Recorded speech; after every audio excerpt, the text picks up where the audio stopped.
wanting to get material for my let's go this way. So anyway, that's why I'm recording. You got it, man. That's it. All right. Well, thank you for having me. So communication. There's two parts to communication. What are they?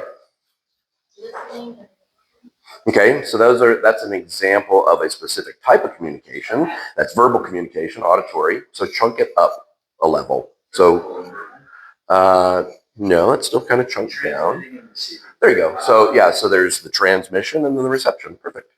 And we can communicate, obviously, in many different forms. There's verbal, speaking and listening. There's visual, hand signals, drawing, and then there's physical, touch, right? So we can communicate through touch. How many of you, by a show of hands, would say that you are a good communicator, that you communicate effectively? Oh, amazing. Yeah. I like to think. You like to believe so? I like All right, and so what's your evidence, Margaret, that you think that you're a good communicator? Well, really, I think talk to my husband. Let me put it on speaker. Well, I believe that when I'm thinking of other people talking to me about their needs or not talking to me about their needs, I'm like, I always say what I need. Like, this example, my husband. I tell him what I need. So I think I can express myself well enough.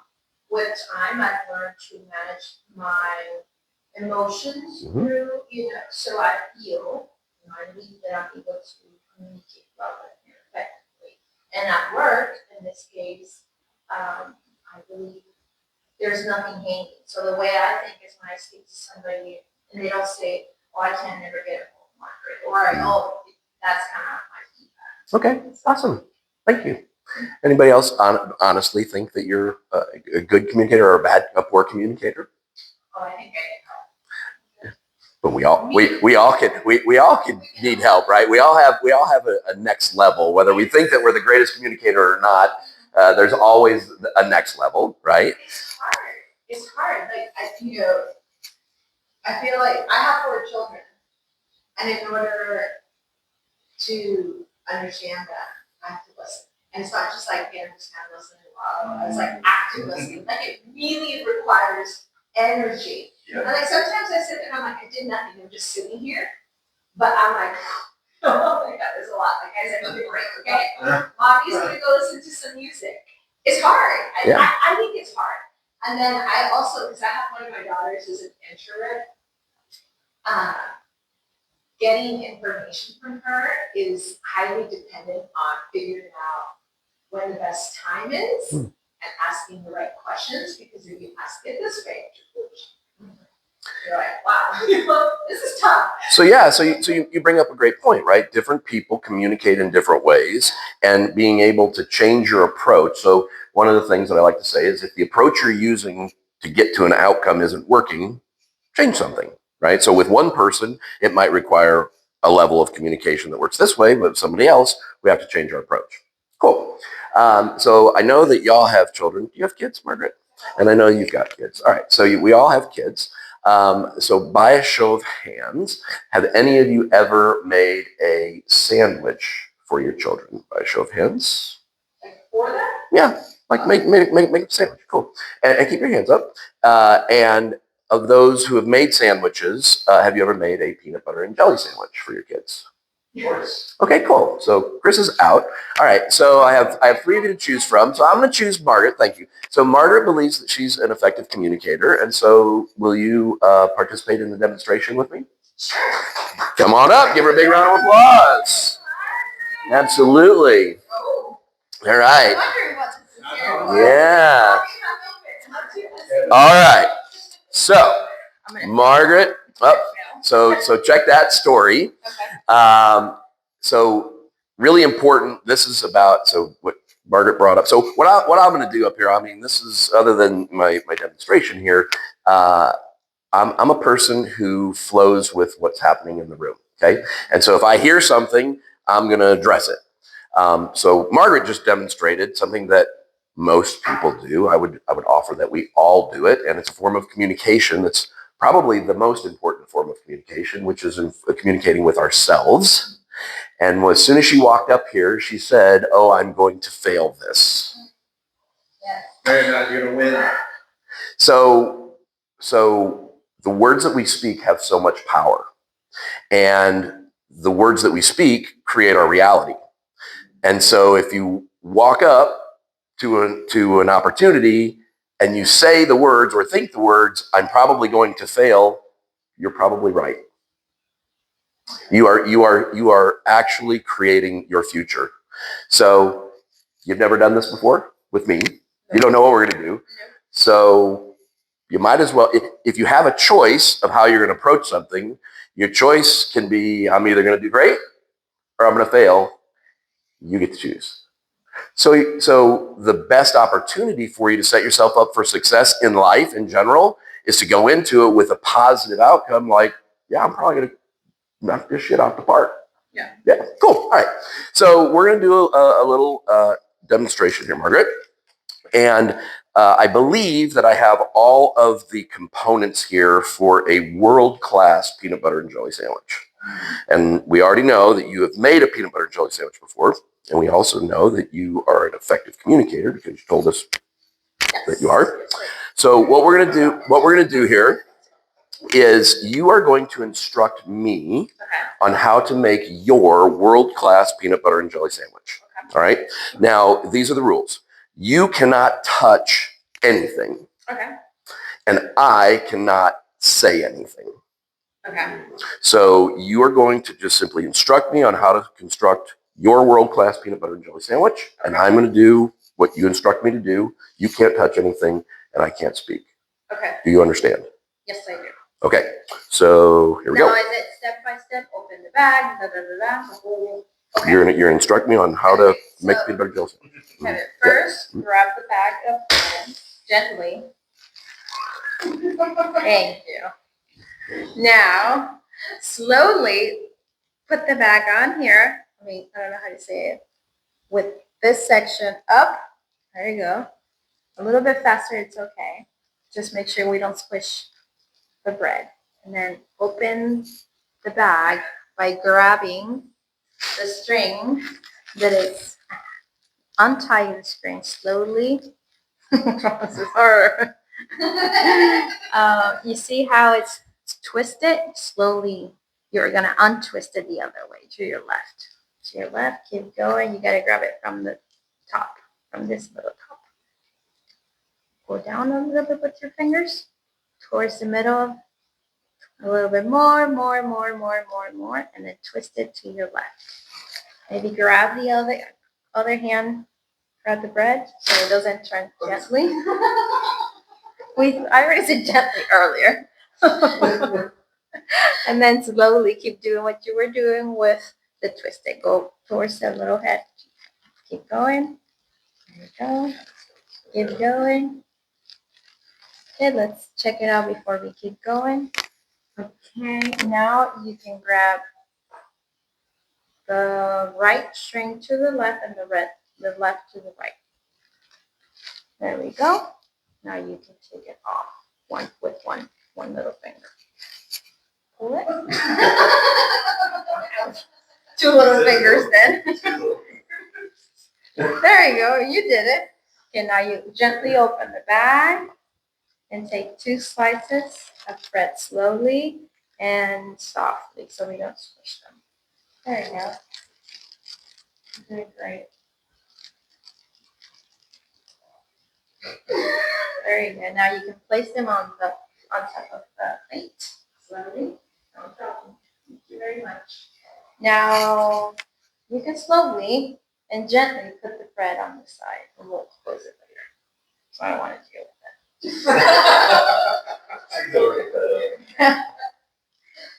Okay, and just keep it there. There you go. Now place the plate in front of you and grab 1 slice of bread gently. Remember, the bread we don't squeeze. We don't squeeze the bread. I said that 3 times already. Okay, you can place it down and then slowly and open your jar of peanut butter. Okay. Hold on. So, with one hand, grab the bottom of the jar and the other one, the top of the jar. There you go. And then try to open it. I don't know how to explain this. Yes, I'm not. There you go. That motion. Great, great motion. Okay. Oh gosh, it's a brand new. Okay. You see how it has a little flipping thingy? You are going to rip it off with one. Yeah, it's gonna be hard. You gotta place that down and then see if you can use your fingers. Grab it. And then can you pull hard enough where you can open? Perfect. That's enough. That's great. Okay. Now you can place that down, grab a knife. Okay, but just use the knife in a different way. Let's flip your hand. Let's put it on your other hand. Grab it with your other hand. That's good. Now hold it by this section with your other hand. There we go. Now you're going to grab the jar of peanut butter slowly and gently. Don't squeeze. Just, there you go. Relax. Breathe. There you go. Good. Now you can feel more relaxed. Grab the knife and you're going to insert the knife inside the peanut butter and scoop it out. Okay, that works too. You know, just try not to get it on yourself, please. And then you're going to spread it evenly on top of this side of bread. Put the jar down slowly.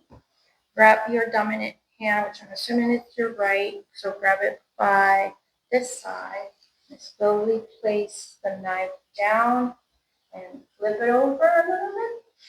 So then can you try it? You hold your plate with your other hand down so that way, there you go, and you spread it out. You're gonna have to press a little bit more pressure on this hand. Okay. Maybe now we should, it's working. I think that looks great.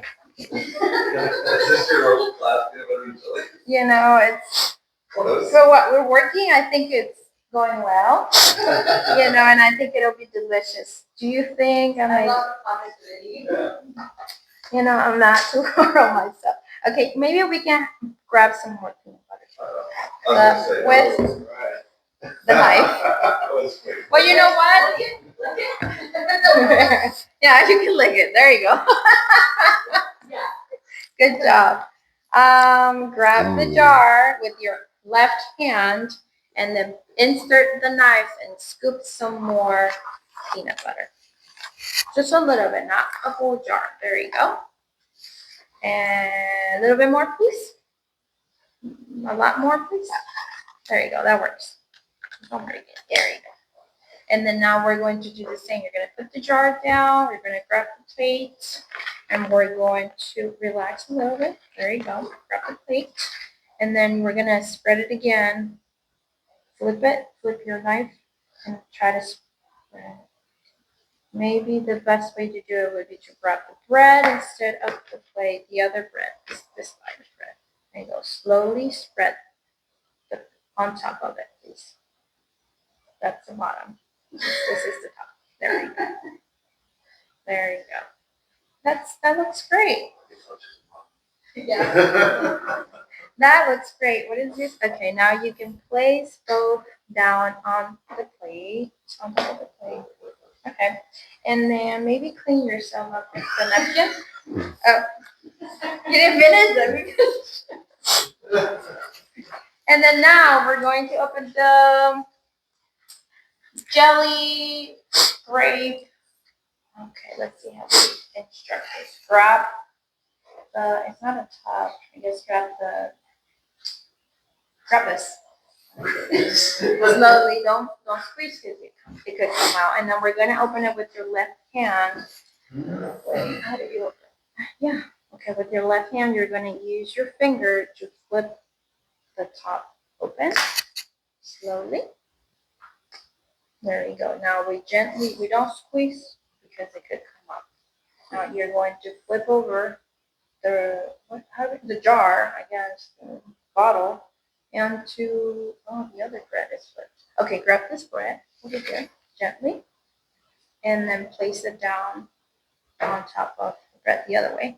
Flip it, please. There you go. There you go. That works great. Now you're going to spread some on top of the bread, some of the jelly. Slowly squeeze your bottle. There you go. There you go. Keep going. Keep going. Keep going. There you go. A little bit more. See, I have the patience to see this. It's not a problem. I see it every day. He's 5 years old. Yeah. A little bit more on this side. There you go. And then now we can just place the bottle on this side. Okay. And use the same knife that you use for your peanut butter. Grab it the same way and spread your jelly on the bread. There you go. Works great. That's great. Now place the knife down on top of. There you go. Grab your other side of bread. Gently, please. She's so patient. There you go. And then put that on top of your other side of bread. Slowly. There you go. Gently. Good job. Okay. Now you can place that sandwich on top of your plate. There you go. You can eat it now. Thank you. Give her a round of applause. You do a really good job of doing literally what Exactly. you're a very good child. Thank you. Yeah. Just ask my wife. That's what we're recording. That's Yeah. So, all right. So let's give Margaret some feedback. What did she do well? She's very patient. She was very patient. Thank you. That does not always happen. I was thinking about making you the the demo person here, and yeah, I knew better. So she was very, very patient, right? What else did she do well? She made adjustments. She made adjustments. Yeah. So you felt you were being very, very clear, right? And you made some assumptions about what I knew or didn't know how to do, right? So you made some assumptions, but literally, Lou, what was I literally doing? exactly what I was interpreting her words, right? And there are what we know as literal listeners. In real life, I am a literal listener. So if you say this is what we're doing, then that is what we're doing. Okay? Well, communication affects us in all areas of life, yes? What else did she do well? I thought she was good about not touching. She said She got real close a couple times, right? touch where she wanted that touch. Uh-huh. I think she was good at times when you needed a reminder. She was repeating herself to drive the information to you in a different way. Yeah. That was. She's also good at realizing what was good enough instead of the perfect sandwich. Right. Yeah. So, I mean, we could have been here all day. We almost were here all day, right? So let me ask you this. Where else in your life are you effectively communicating with people, telling them clearly what they need to hear, and what you're ending up with is something that looks like this? It's on my face. Oh, good. I did. It's like, it's on a bigger bed. That's not me. That's not right there. It's not right there. I think there's a lot of like implied tasks that you expect when you give someone a request or whatever. Mm-hmm. That it's hard to articulate because in your mind it's implied. You expect them to already know how to do it, or you expect them to already understand what you want. To understand it the way you understand it. We Right? assume that there's that common sense factor, right? Because it's common to us. It's a no-brainer for us. It's something we've known forever, but like our technicians, they're young guys, and what we think would be common sense for efficiency or cleanliness, it's just out the window, and we're like, Yeah, so common sense, that's an interesting one, right? So here's my question for you. If common sense is so common, why is it so rare? That's what I want. Because no one's as smart as you. Some people believe that. Some people believe that. I don't think it's that common sense is rare, I just think it's the words we use. Like, so I had a client approach me and he's like, okay, or a prospect at the time. He's like, I am interested in preservation of principle, right? And in the financial world, to us, that means the type of investment that you go into, it's like money market bonds. It's not going to go down in value in the stock market. But what it meant to him was he wanted to make sure he was going to be protected in the event of bankruptcy or something like that. So like in the same way that someone puts money in a bank and expects it to be FDIC insured, he wanted it civic insured, which is what happens at a brokerage firm. Yeah. And so it had nothing to do, so like the way we're trained is just because preservation of principle is a standard phrase for us and means X, you should never assume that the client means what you intended to mean. So it's not that common sense is rare, it's that the words we use to convey the concept is not uniform with other people. So when he was conveying a simple concept, he was using X words, but I understand that as Y. So that's a great point. And I said, words have power and words have different meanings to different people. So let me ask you this. Who is responsible for making sure, but let me go back. So are we always communicating, yes or no? Yes. Yes. We are always communicating. Are we always effectively communicating, yes or no? Not unless we're checking for understanding. Yeah, so clearly we are not always effectively communicating. So who is responsible for your communication? Both parties. Right. Well, Well, for for my communication, I'm responsible, but I'm responsible for checking to make sure they're. Yes, we are. So here's the problem with saying both, because now you are making an assumption on the other person that they are willing to accept that responsibility. In a perfect world, we both would be responsible, but can we require the other person to be responsible?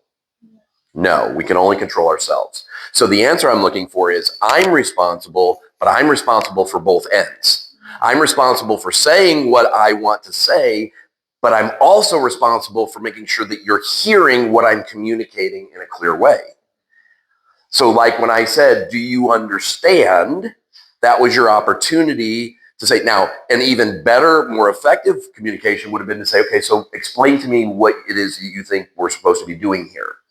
And then you speaking back, oh, well, I'm going to give you instructions. I can't touch it and you can't speak. Perfect. Now I've accepted that responsibility that what I have said is clear. Fair enough? Yes.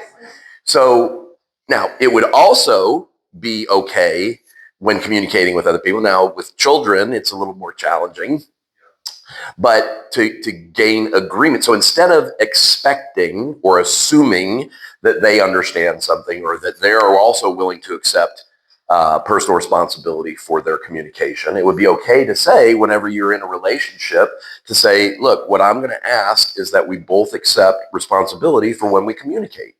I will tell you exactly what it is that I need from you. And what I need is for you to do the same for me. And if you want me, so this gets to the question about, or the point about communicating differently with different people. I'm a literal listener. My wife is not. So if you want to be communicated to differently, it's okay for you to say, here's how I like to be communicated with. I prefer it in writing. Some people, they don't want to be told, they want to see it in writing, right? So we have three primary modes of learning: visual, auditory, and kinesthetic. About 60% of the population, and we use all three modalities, but we all have a primary, a secondary, and a tertiary. About 60% of the population is visual. Part of that's because that's the way our education system is designed. It's all visual based. Okay, so we see, we receive information visually. Some people are more auditory. Some people prefer audiobooks to reading books. It's easier for them to listen and retain the information. Those would be auditory Their primary is auditory. And then the third is kinesthetic, through touch or feel. There are some people who learn because they're able to, like they physically need the book. It's not just that the words are written, but they need to feel the turning of the pages. They don't like this, right? They want to feel the pages. That's more of a kinesthetic learner. And so the more of those modalities that you can incorporate into your communication, the more effective it's going to be. But it's okay to ask the other person, how do you like to be communicated with? Would you prefer it in writing? Would you prefer that I speak it? Or, I don't know, can I feel it to you in some way, right? But it's okay to gain that agreement, because now we're operating off of commitments. And so what I commit to you is I commit to you that I will communicate to you in a way that you want to be communicated with. Now we're operating on commitments rather than expectations. Because when we have expectations, this is what we end up with quite often. And then when most people are not as patient as Margaret was, right? Most people would have gotten very, very frustrated and would have blamed me For not being a good listener. for not being a good listener, right? Because that's how the world plays this game, is they play the blame game. No, it's not me. I was very, very clear in what I wanted. I wanted you to make the stupid sandwich. You know how to make a sandwich. Well, that's an assumption you're making. Maybe Yeah, we can expect something from somebody that they can't deliver. That's right, but we do it all the time, right? And then we make excuses as to why we're doing it. Well, I don't have time. I don't have time to slow down. You just need to figure it out. Okay. Well, you didn't do it the way I wanted you to do it. Well, you told me to figure it out. Did I figure it out or not, right? Did I get to the outcome? So that's another important point of communication. Ultimately, it doesn't matter whether it's delivered the way you want to deliver it.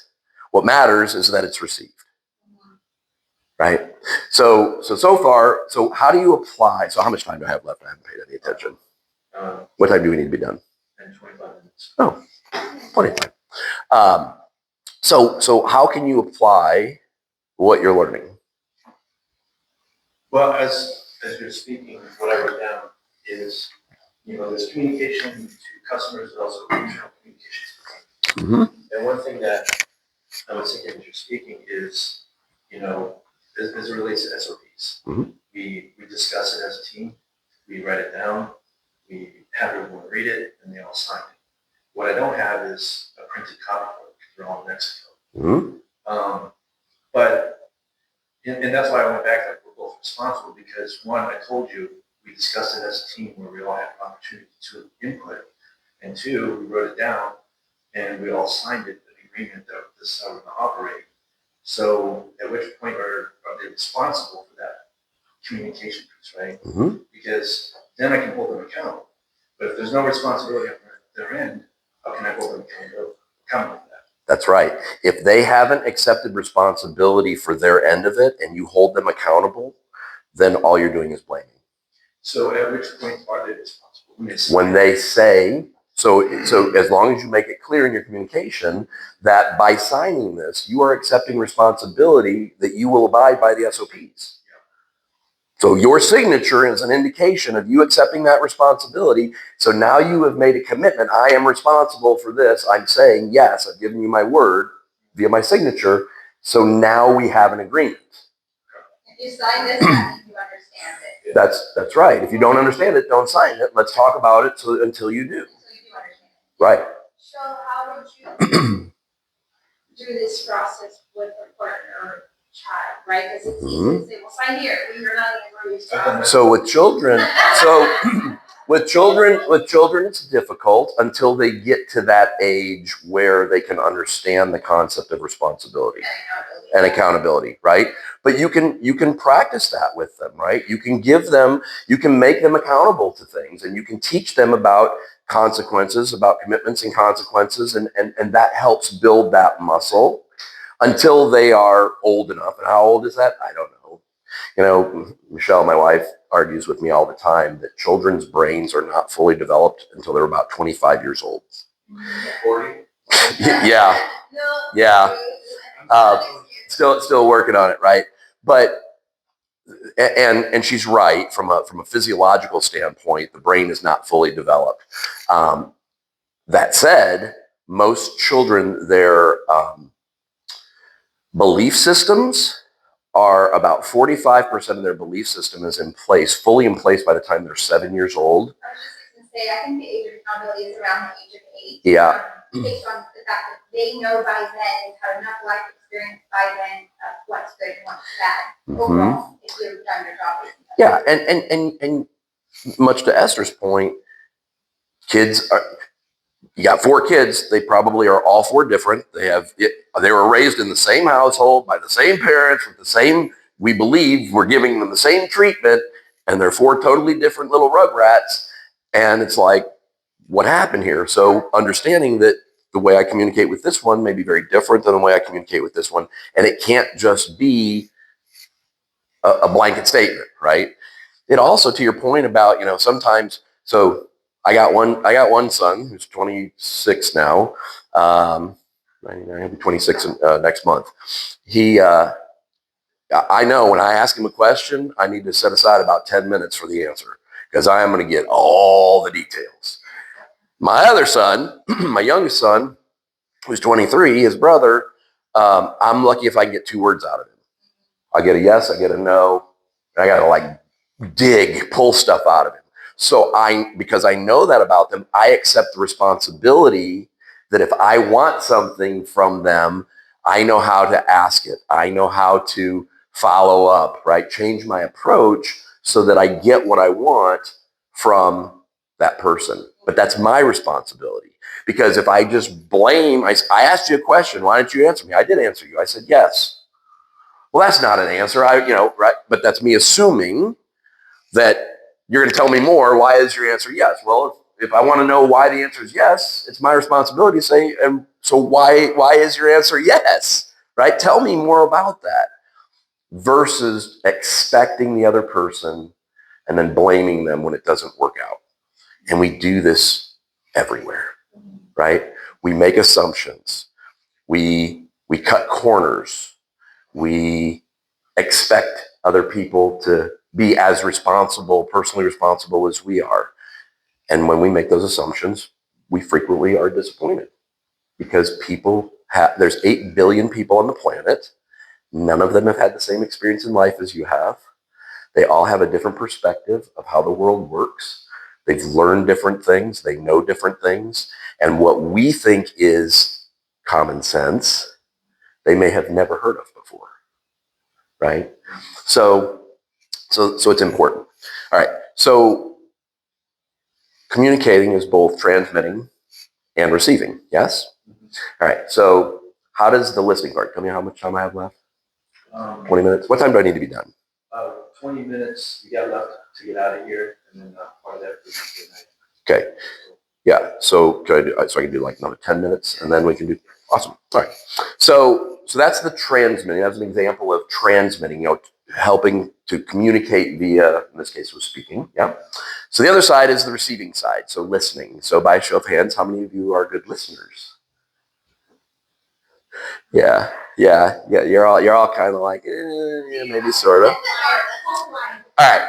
So here's how the listening process works. So the communication process, when someone begins speaking, there are 2 types of listening. One I call present listening, and the other I call programmed. So your present listening is when you literally are present and in the moment listening to exactly what's being said. Most of you right now are in your present listening. I'm explaining something, maybe it's new to you, and so you're listening to exactly what I'm saying. You're present. Then, during the conversation, at some point, the speaker, the transmitter, will say something or communicate in a way that triggers a stimulus in your brain, that triggers the response that you want to give. And at that point, you now are in your programming, your programmed listening. You are no longer listening to what the person is saying. Really, what you're doing is you're just waiting for them to shut up so that you can deliver whatever it is that you want to respond with, true or false. Yeah. And so I think most of us are old enough to remember Charlie Brown, right? The adults in Charlie Brown. When the stimulus happens, it stops being language and it goes just waiting for them to shut up so I can say what I want to say. All right. So present listening, programmed listening. All right. So Esther, thanks for volunteering. Come on up. We're gonna do a little listening test. Give her a round of applause. Come on, Esther. I saw how All right. Okay. So Esther, in a moment we're gonna do a listening test. Okay. And so just to make sure you understand how the communication process works, there's present and programmed listening. Okay. When you're in your present listening, you are present and in the moment listening to exactly what the person is saying. And in programmed listening, you're listening, and then at some point there's a stimulus, something that reminds you of something, and then at that point you really stop listening and you're just waiting for the person to shut up so you can deliver whatever it is you want to say. Okay. All right. So I said this was a listening test, yes? Correct. Okay. So you can spell simple words, yes? I hope so. Okay. So what's that story? So what's the story going on in her head? Failure, or success? I know I can spell simple. Okay. Whereas Yeah, I these don't are simple know what you words. mean by simple. Okay, good. So these I'm not making literally assumptions. these literally are simple words, three letters. Okay. All right. So you can spell simple words, yes? Yes. Okay, so what does CAL spell? C-A-L, Mm-hmm. cow, Yeah, so loud enough they can hear it. CAL spells cow. cow. All right, so what does V like Victor, VES spell? Bess, Best. So once again, VES spells. Bess, So CAL spells cow, and VES spells. Bess. So what does CAL, VES spell? Well, I don't know. Calves? Yes. Oh, almost got on that. Wow. Okay, that was an example of present listening. Yeah, give her a round of applause. Yeah. So thank you. Take your seat. Yeah. So how many of you, if I had asked you what the CAL spell, would have said Calves? Yeah, most, because that's an example of program. So I programmed by saying CAL spells Cal, VES spells Vest. Now put them together, Calves, and in a room, if we'd had 40 people, about 35 of them would have said Calves. Very few get calves. So give yourself a pat on the back for that. Yeah. Question. Yeah. So when you were going through that exercise, you were doing those words, my response was, that's not a word. That's mine too. Fair enough. Is that So present sound- or- Well, so that's you wanting to be right. Oh. That's you wanting to be right. That's you not wanting to trust the process and wanting to nitpick about it. Don't worry, you're not alone. Yeah, where else in your life is that showing up, Chris? Yeah. So here's something interesting. So the way you do anything is the way you do everything. And if it shows up in a little exercise like this, it's probably showing up in other areas of your personal and professional life. So, but yeah, that's literally, so here's the thing. It's closer to present listening than it is to programming, but it's coming from a place of wanting to be right and not trusting and not truly just being in the process, not trusting the process. It's a last, I Yeah. have a question about that. Yeah. Because- So I was actually, this speech or the little presentation I was planning on giving, I guess in May, I think it is, has a little bit to do with communication as well. And one of the things I learned from that is I have a very strong part of my personality is more on the technical side, Mhm. right? And sometimes that can also present itself when it comes to grammar and vocabulary. Yep. And so if someone uses the wrong word, or sometimes it just like, I can't help it in my head, I'm like, Yeah. that's off, because you're processing, what word is that, right? And you're Mhm.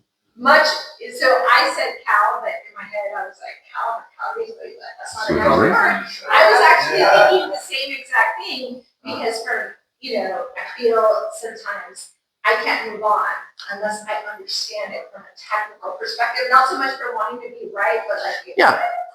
Fair enough. And what I would offer you, Esther, is if in that moment, that's where you were going was CAL is not really a word. That's in your programming. You weren't present with me doing the exercise. You were now back because I said, what does CAL spell? you now, in that moment, you were present, but then it triggered something in your brain, a stimulus, and you now were in your programming like, I'm not even really here with you right now. I'm thinking about, is that really a word? Is it short for calories, or was it? I think it could be both, right? Like you could be like, okay, I'm present, I'm listening, because there's enough time. Sometimes, I'm not gonna lie, there were times when you were talking where yes, I did live somewhere else, so I thought it was funny when you said that. Yeah. But there was enough time to be like, wait, what? And that's why I was like, oh no, maybe it's some fancy word. I've never. But here's. You stop yourself and you gave the answer. That's right. And that was the key. And I was just about to say that. So in order to communicate effectively, oftentimes we need to slow down to speed up. So the thing that got her the right answer was she took a pause. She did. Because if she had just reacted, so it's another way we describe present and programmed is reactive and responsive listening. Are you responding or are you reacting? So a reaction would have been Calves. The response would be Give me a minute. calves, and right? But so often we live in such a hurried, rushed world, we're just firing off whatever comes to our mind. All right. So Esther actually broke the ice for us. And so now you're all going to have an opportunity to do a listening, not a spelling, a listening test. All right. So everybody sit up in your chairs, and you can all spell simple words. Yes. Yes. Real words. All right. So spell the word out loud together. Spell the word tops. T-O-P-S. Now say the word. Tops. Spell tops again. T-O-P-S. Say the word again. Tops. Spell it one more time. T-O-P-S. Say it again. Tops. What do you do when you come to green light? Stop. Green light. Oh! I didn't even say anything because I was thinking. They're like, he's trying to stop us. Nah. These are tricky. Yeah. They're not tricky. They're not tricky. We're reacting. You stop at a green light because all the people running red lights. Yeah. So he's got an excuse.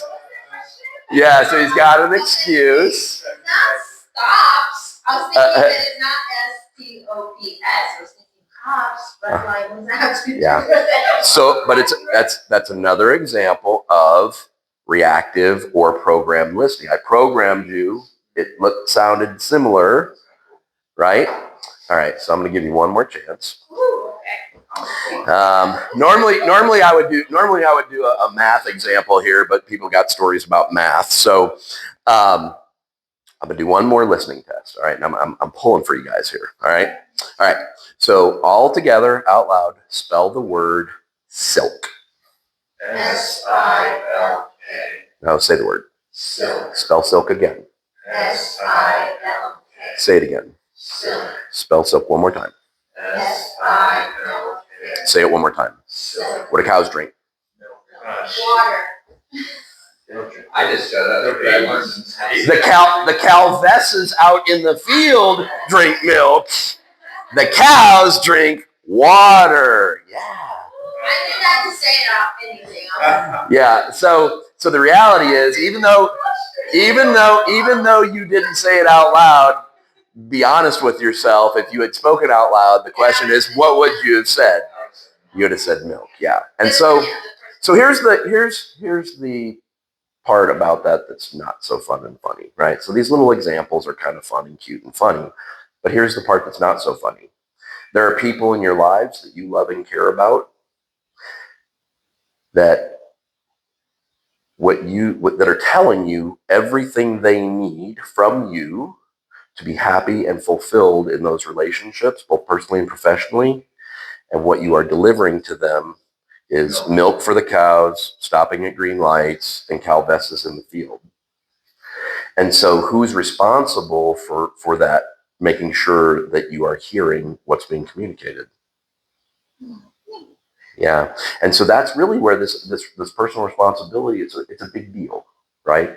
And unfortunately, in our society as a whole, there's not a whole lot of personal responsibility going on. There's just blame, right? It's never my fault. I'm always looking for who do I have to blame. And how's that working out for us? And if you're doing that in your life, how's it working out for you? So speaking, writing, so transmitting and receiving. The more you can accept personal responsibility on both sides, whether you're receiving or whether you're transmitting, accept that personal responsibility. If you can, gain agreement with whoever it is that you're communicating with that they are willing to do the same, and you will then begin to more effectively communicate. But if you just keep operating on expectations and assumptions, you're gonna have cows drinking milk, stopping at green lights, and delivering whatever that thing was. Yeah. Questions? But now, I don't have a question. You have a question? No, I No, don't. my comment was gonna be, I can see the value in that, whether you have employees, whether those are like people in the office, or like for us, our technicians. Hmm? I've really learned how to not just be like, lay the hammer down and lead out of fear. I prefer, I wanna keep this person happy, how can I make your life a little better? Yeah. And keep the retention. Sure. And it's interesting you talk about, laying the hammer down and creating fear. So again, by the time we're 7 years old, 45% of our belief system is in place, including the right way to communicate. Right. So I grew up in a household where dad led with fear, loud voice, name calling, all these negative reinforcements, right? And it cost me my first marriage because I thought that's how you communicate with your loved ones. Well, that's how you communicate, right? You yell and scream at people, and you call them names, and you expect them to do what you want them to do. I mean, that's just how the world works. Not really. Right? So my suspicion is so two things. My suspicion is that was probably modeled for you at some point in your life where someone who you looked up to that was a leader led with fear and you said, oh, that worked for them, maybe that'll work for me. And you probably have also experienced in your life leading that way with some success. And so we keep going back to our comfort zone. And the reality is not everybody responds to that. Frankly, most people don't respond to that. Yeah, and so that's where you accept responsibility. So good for you for saying, with my technicians, I accept responsibility instead of expecting them to just deal with it, which is what most people who have that behavioral style, it's like, you don't like it, there's the door, right? And now you got turnover and retention problems, and now I got to keep retraining people, and how's that working out for you, right? So now it's about accepting responsibility for, I'm the leader in this organization. I'm going to lead and I'm going to adapt. And sometimes, I mean, if there's a danger situation, somebody's doing something dangerous, believe me, I'm going to get loud and direct and bring the hammer down because of a safety issue. But if somebody just made a mistake, that's probably not the best method of communication. So good for you for recognizing that. Yeah, Margaret. Well, I was just thinking, one of the things that I do tell my husband is tap me first before talking to me, because I am in a program doing whatever I'm doing, whether it's computers, whether I'm doing things at the house, and then he says something and I really don't hear him. Like he'll talk to me and be like, so and so, we need to do this, and I'll go, huh? And I can't, right? So in our house, there's a lot of and I don't like that. My daughter's the same. I'm like, how are you growing up to be the same thing? You're 5-year-old. But what I try to tell him, and I try to use myself, is to chat, because again, we're programmed to do whatever we're doing in that moment, or we're so focused, which is a good thing, right? Because you're focused on what you're doing, but I can't hear the one outside. So please tap me and say, hey, babe, give me a second to go back, to kind of land on earth and then talk to me, because we do that so much. I don't like it. I can totally relate. Like, I'm constantly talking with customers, like, all the time. And, like, our youngest is, like, the worst at it. She's, like, gonna tell me the whole story. And I'm like, I can't have 2 conversations at once. So 2 seconds when I'm not doing this. Like, I know you can't hear this conversation, but it's happening. So I need to be able to focus on what you're saying. And it happens all the time. You do the same thing. They'll say something, and I'm like, Yeah, but I wanted to, when I see her doing that, I'm like, And he's like, I told you. I'm like, no, you didn't. And think about that too from so there's a lot of people who believe they are listening and they're doing this. Yeah. Mhm, mhm, yeah. I'm listening. Are they listening? No. Not at all. And what message are you sending the person who you, in theory, care about that's communicating something? What message are you sending them when you're half-assed, really not paying attention? And that's what I'll tell her that this she'll be like, I forgot or it wasn't important. I'm like, no, it was an important thing for you. I want to hear what it is. Like, but I want to give you my undivided attention. And that is a form of effective communication, right? Not just and also saying, look, I'm doing this right now. Is this something like is somebody on fire and fire needs to be put out? Because if so, I can put this down. But if not, literally give me 2 minutes. Let me finish this, and then you have my undivided attention. That is being responsible, and that is effective communication. Yeah. Who else? I mean, I could ask a million questions, but. Yeah. How do you, and I guess because I feel like marriage is where I want to be more communicative than I am in any other area, and that's my focus right now. Okay. But how do you approach somebody who might not have the knowledge that I have? Like, I want it to be, since day one, I want to listen. I want to make sure that they know that I'm listening to them and responding effectively and all that. But maybe the other person is not accountable as much, I would say, or they don't know, they don't have the skills that I might have attained because research and read and all Whatever. that stuff. Yeah. How do you approach somebody that don't have the same skill set? Do you teach them? How do you go about that so that it can? So I would submit that you do it exactly what you just said. Express to them, here's what I want in order for us to take our relationship to the next level. So it's always about, look, nothing is broken, nothing's wrong, nothing needs to be fixed. Nobody wants to be fixed. Wherever we are is where we are. This is about getting to our next level. So for our next level of communication in our relationship, I would love to, and do all those things that you just said. I would love to do this. I would love to communicate. I would love to, whatever that is, and why that's important to you. See, in our love relationships, not yours, yeah, ours is a different thing. But in our love relationships, my guess is your husband wants to give you what you want, right? That brings men joy to give our wives, our partners, what they want. But if you assume I know what you want, it's going to end very predictably. So when you say, look, here's what I want, and this is why I want it. I want to be more communicative. I want to understand. I want whatever it is that you want. Probability is he wants to give that to you.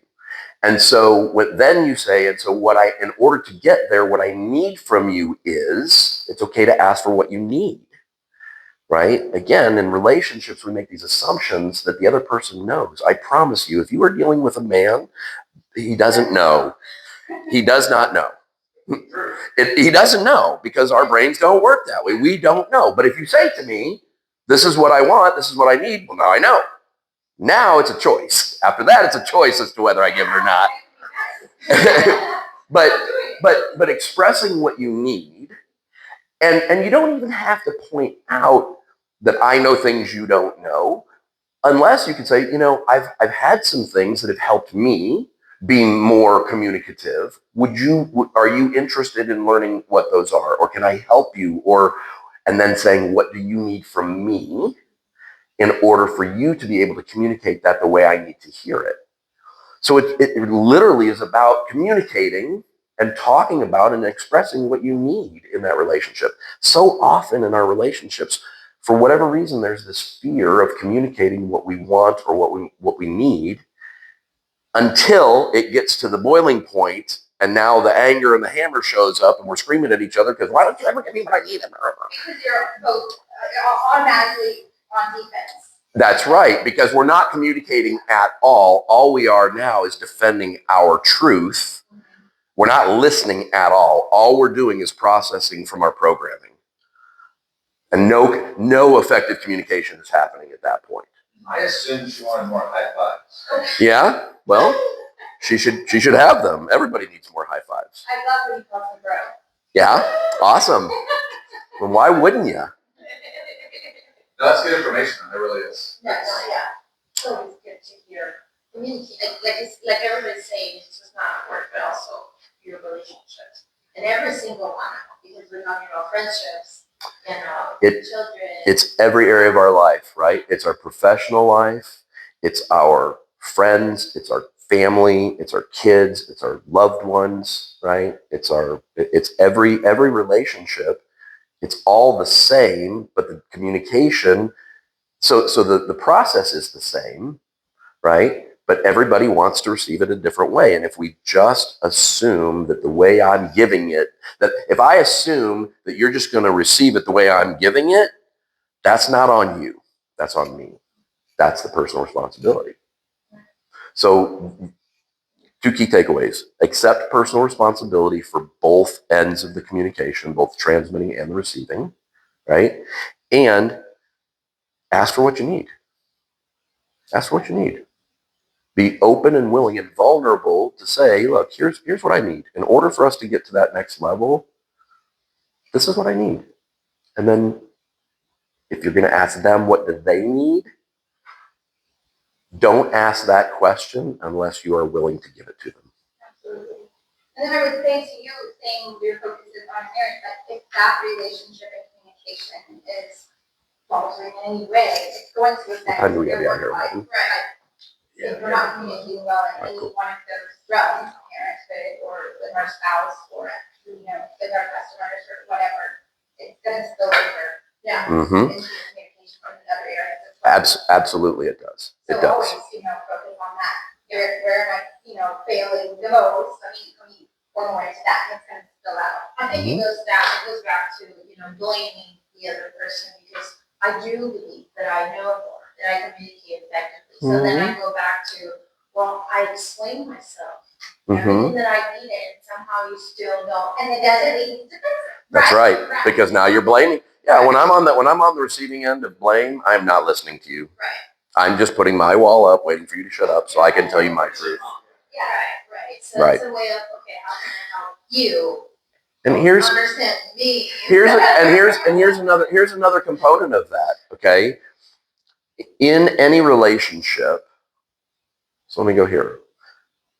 In any relationship, in order for the relationship to be effective, what comes first? Trust or transparency? What do you think? Transparency. Why? Transparency. Why? Okay. Cool. Does it? Okay. So Esther thinks that. Does anybody think trust comes first? It's kind of a chicken and egg. Okay. So he knows my I answer. think I heard you talk about this in the I'm gonna go off on a limb and say trust. Okay. And why do you think trust comes first? I feel like you have to somewhat trust the person before they're open up and transparent. There you go. So that's the chicken and egg, right? Here's my truth is that trust comes first, but it's not the trusting them to get transparent. It's trusting myself to get transparent, to let my wall down first. So because usually when someone sees me lower my wall first, trusting myself, getting transparent, that then gives them permission to lower their wall and be transparent. And now we can really create a trusting relationship. That's why it's important for you to let your wall down first and go to that other person and say, here's what I need. And you let the wall down first. Because if you're waiting for someone else to get transparent before you're going to trust them, again, the future is pretty predictable. It may never happen. So it all comes back to personal responsibility. When you accept responsibility to say, I'm responsible for my relationships. Now, I can't control both sides, right? I can only control what I can control. But when I'm willing to lower my wall and become transparent and vulnerable maybe, that then is going to show that other person that, oh, this is a safe space. I can lower my wall too. And now we can really create a trusting relationship. It's kind of like the, you gotta earn trust. Mm-hmm. But I like to flip it and say, I'm gonna trust you until you give me a reason. That's right. You can approach it either way. Trust and verify, like I'm dipping my toes just to see what I can trust It's you. not It's not like you're just like, Yeah, you don't oh, full on Lord, I trust. trust you, let me tell you my darkest secrets, and now Here's you my use it note. against me. I mean. So that's Is that really trust, or is that just kind of like, it's just a little nugget? it's a form of limited trust. And what I would offer you is, so that's your truth.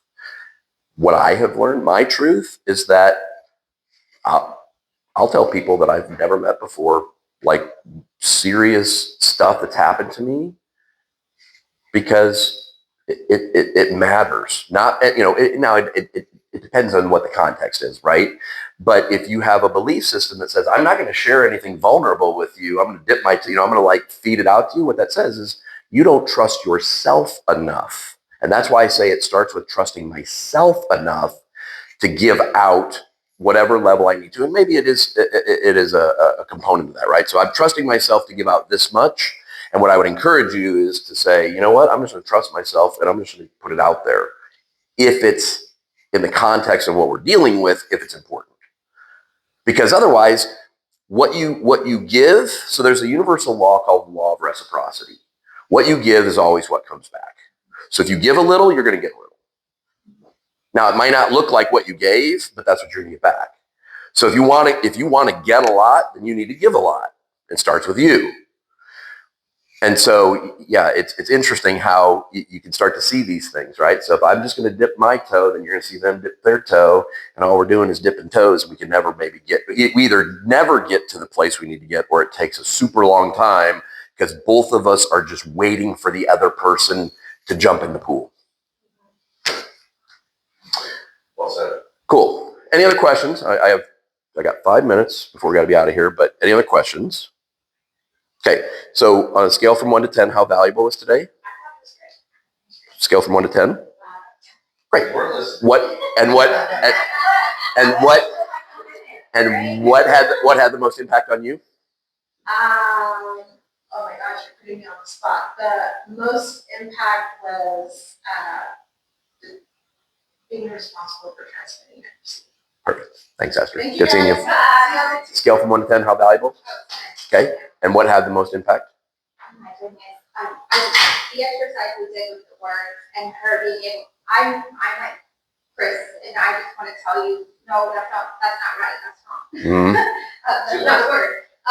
And to see her in that moment go, what I saw her just shake her You head, saw it. That's not. And then she was just like, Mm-hmm. how?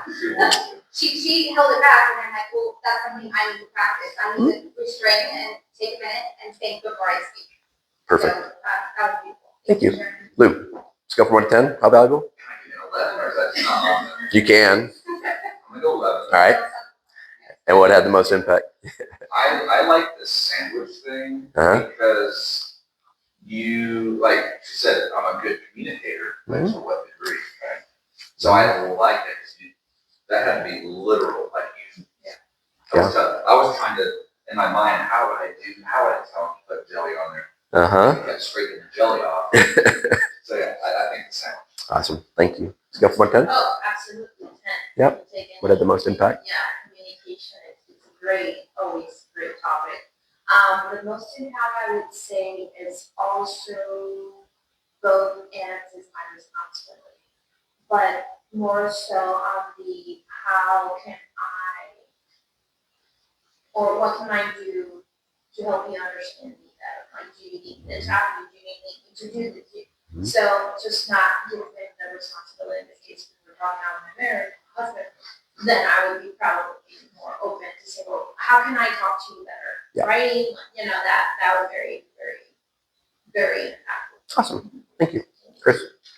10, Yep. and what I wrote, because I'm always talking about how can we get to the next level, whatever, business life, whatever. And the question that you had mentioned was, in order to get to the next level, what do you need? And so I think that's a good question to ask, because that's how you get the best answers. It is. Awesome. Thank you. All right. So we have 3 minutes to get out of here. I have a website. It's under development. Life Wizard Coach. www.lifewizardcoach.com. On there, so I do a periodic newsletter. It really is periodic. It's not every 2 weeks. It's not every 3 weeks. There's a place on there that you can give me your name and your email, and I'll sign you up for that. Two things that I'm offering special for March. I'm offering what's called a mindscaping session. So if there's something in your life that you're struggling with that you want to get past, or if there's something else in your life that you're doing well, but you want to do it next level, I'm doing a free mindscaping session. It takes about 10 to 15 minutes. Normally it's a $300 value. Doing that for free this month. And I'm also offering a month of coaching, one-on-one coaching, 4 meetings with me, 1 hour each. Normally it's $1,500. I'm doing it 50% off, so $750. Obviously, you just need to sign up in March. We'll do it in April. But those are my 2 offers. Thank you for letting me be here and talk. It's fun. It's always good to see you guys. And let me know what I can do to add value for you. You're awesome. Awesome. Thank you. So I spent a lot of time with Taylor.